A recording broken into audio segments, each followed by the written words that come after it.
اول د ښه او بد په کار د پیژندنه مخکې بیا غم د خېټې ضروري دی د هر څه نه مخکې او بام چې ویلی شي دا اس یو اعلان مه ګڼه مسلمانانو ته دعوت دی د مانځه نه مخکې حکومته دا څوک زورور او لوی بدماش سړی دی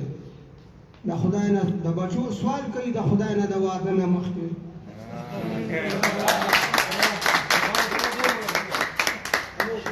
خلکو نه چرګان په شکرانه کې غواړي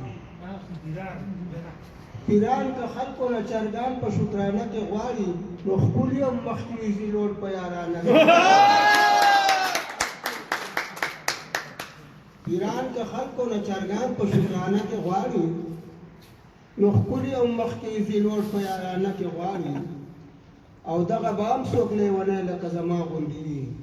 چې د پیمخو نه وفا دې زمانه کې غواړي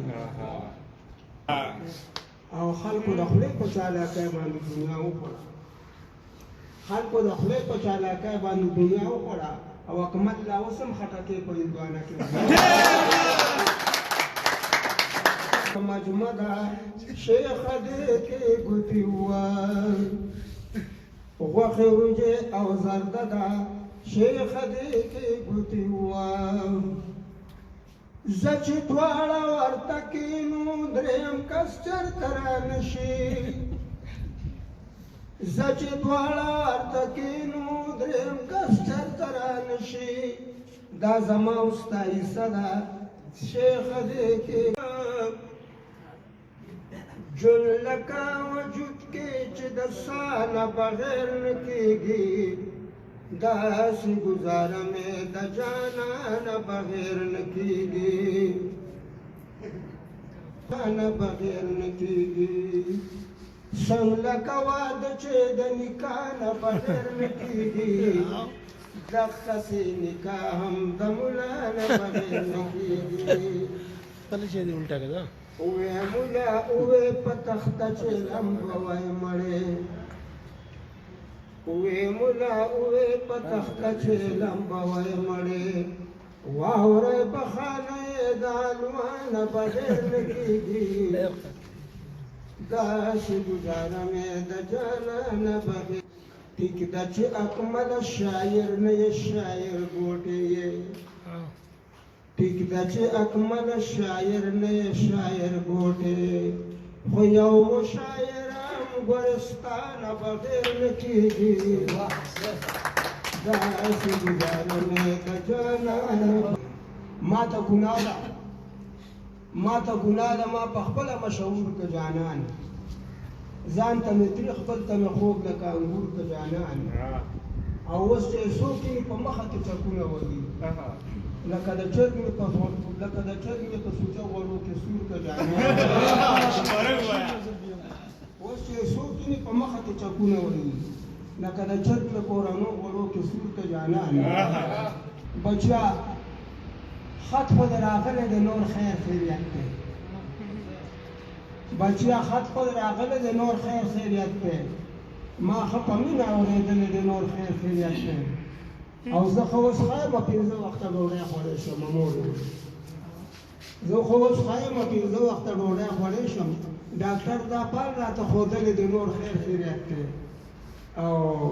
د پلار د تبه د برېښونه دي د پلار د تبه نه ټوخېږي او برېښونه یې دي د پلار د تبه نه ټوخېږي او برېښونه یې دي بېغمه پروت په کټ کې غلی د نور خیر خیریت دی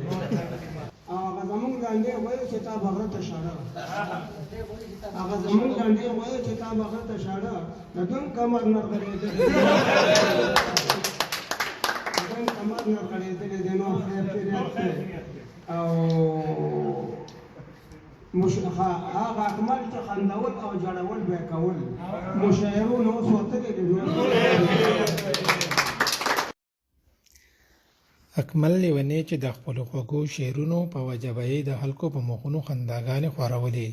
او د شعر په ژبه به یې په خندا کې لوی خبرې کولې خو نن د هغوی په مخ په خپله مایوسي او افغان په نظر راځي ځکه چې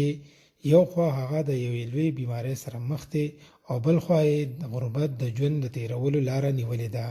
اکمل لیونی د ستعارف محتاج نه دی، هغه د ضلع مردان تحصیلي کارډلنګ په یو زوړ او تاریخي کلي شموزو کې د ژوند ورځې شپې سبا کوي. اکمل لیونی چې د ورکوټوالي نه د شعر و شاعرۍ سره مینه لري، هم دغه وجه ده چې نن هغه یوازې په لر او بر نه بلکې د دنیا په ګوټ ګوټ کې خپل یو ځانګړی مقام لري. اکمل لیونی د 4-5 کتابونو خالق دی او داسې نور ډیر کتابونه یې چاپ ته پراته دي خو د غربت د وجې لا نه دي چاپ شوي. اکمل لیونی د پښتو ژبې ډیر خدمت کړی دی، نه یوازې دا چې د خپلې شاعرۍ غږ یې د دنیا ګوټ ګوټ ته رسولی دی بلکې په خپلو اوږو یې د پښتو د کتابونو پیټې هم ګرځولي دي. خو ولې اوس دا خوږژبې او نوموړی شاعر د ناروغتیا له وجې د ډېرې مودې راسې په کټ پروت دی او د ګرځېدو توان نه لري چې له کبله یې د لویو مشاعرو